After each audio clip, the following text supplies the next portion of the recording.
Hi, this is Parthiban from Leaderonomics India. Today we are talking to Miss Antje Bauer. She is an entrepreneur and also a Gallup certified strength coach. Thank you, Angie, for joining. Really appreciate your time. Thank you, Patrick. You have a very interesting journey. You have been to multiple countries. Tell me a little bit about your journey and what made you come to India and how you lined up in India. So I was born in Germany and spent my early childhood in Germany. And before I went to school, my father was transferred to the USA. So I started school in Minnesota in the US. Growing up with IBM, because my father worked for IBM, that was very dominant in my childhood. After the stay there, we came back to Germany and I completed my school there, went to university in Germany, and started my first job in the south of Germany in the chemical industry. I worked for 30 years in the chemical industry, 27 of which in the agribusiness, in one of the world's largest agribusiness companies. And that also brought me to India eventually in 2013, where I built up a captive knowledge center for that company here in Pune for 4 years. I went back, and then, as it happens to many of us senior people, there was a major restructuring in the company. My job was made redundant, and I had to rethink my life.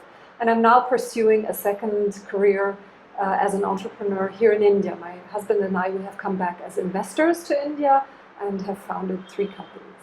Interesting.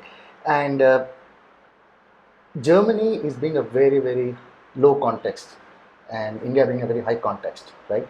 From a cultural perspective. Yes, Tell me the transition and how did you transition to that? So if you are sent abroad by a company, normally you get some support in the integration in the company that you go to, which in our case was several hours of consultancy through an organization.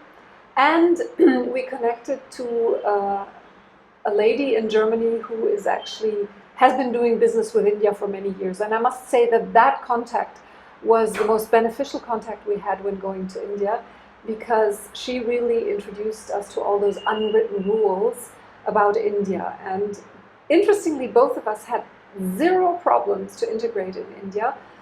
From the beginning, we stayed away from the expat community, tried to find local friends, acquaintances, and really found our way ourselves. Our son spent 4 years at school here, and basically, we loved being here so much that's the reason why we came back. And yes, context is very high. I would say in Germany, in Switzerland, where I worked, everything is very individualized. We all live in small families. We don't have the concept of live-in families.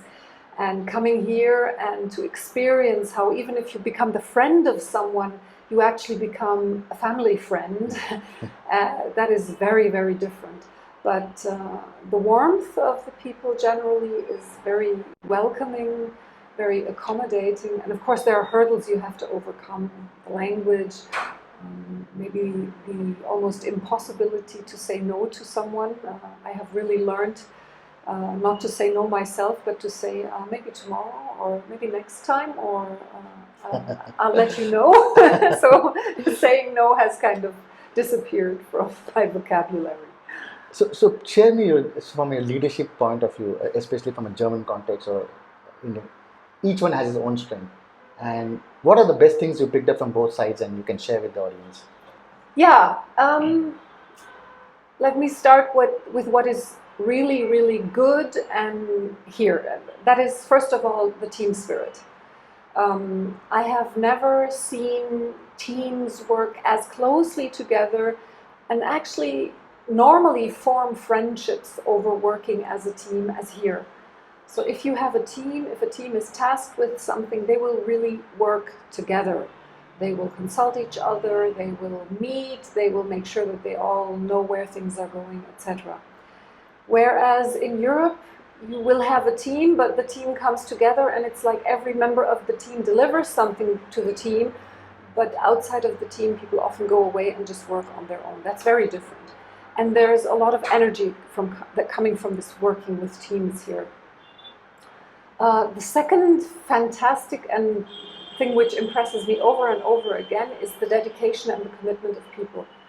I don't think anybody has ever asked me about hours spent at work or even weekends, late hours. It's completely natural for people to give as much as is required. In Europe, you will find people leaving at 4 o'clock or 5 o'clock in the afternoon because they want to pursue activities outside of work. So that's amazing. What is probably a little bit more different is that my experience was that I have to exercise a lot more control here when I lead.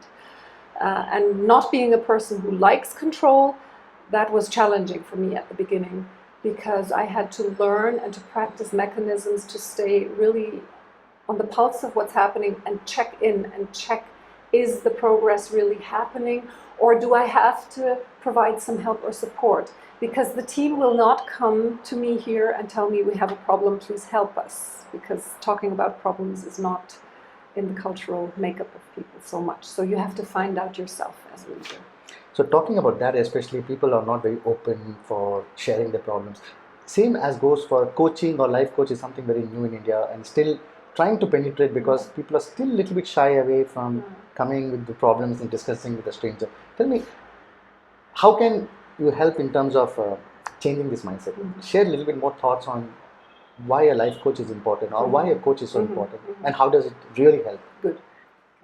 So I'll respond in two ways to that question. When I was coaching employees or team members as a leader, working on the ability to raise problems or say no was rather easy, I think, because I would share with them the consequences of not doing so and also speak a lot about the difference in cultures. Because most of my team members here in India, of course, worked for Europeans or Americans who prefer very direct communication. And maybe not the first, but the second or third time that I would reiterate what happens on that end if you don't inform about delays or problems, the team here would understand. Now, as a coach, it's quite different because saying no or is not really the problem that or the challenge that people come to me with. Normally, I first have to find out what it is, why they are seeking coaching support. And based on that, I will tailor the specific coaching intervention with them. As you will know, coaching is not about telling people how to do it, but more or less helping them through questioning techniques and offering some insights that they find the way themselves to do it. So that's quite a different way of approaching things. And tell me a little bit on the why one should seek a coaching. So today I would say if there is any question on your mind around your professional development, which you do not feel comfortable addressing either with your direct manager, with other people at work, with friends or your partner, it's always a good thing to approach a coach because you have a neutral person who is not biased towards you and does not have personal interest, maybe other than earning a bit of money through you, but not to influence you in one or the other direction. So you will get a much more unbiased view from a coach than you get from friends, family, or colleagues at work. One or two key takeaways for our viewers. Key takeaways with respect to leadership. For me, the most important thing about leadership is to be authentic, to be yourself, not to pretend to be somebody who you are not. That comes with showing vulnerability and speaking the truth. So, and the second thing I believe is that you really need to care about the people you work with. They are not machines. They need to get personal attention, and you need to be close to them, close to what they do, close to what they want to be, and close to their strengths. That's basically very dear to me, so that you can lead them well. So one action item our viewers can take on a daily basis to be a bit better leader. Okay, I'll take one which is the most important to me, not to judge on other people. Okay, that's a good one. Basically. Thank you so much, Miss Angie. So we're talking to Miss Angie Bauer, who's an entrepreneur, and thank you for watching this show, and we'll see you next time.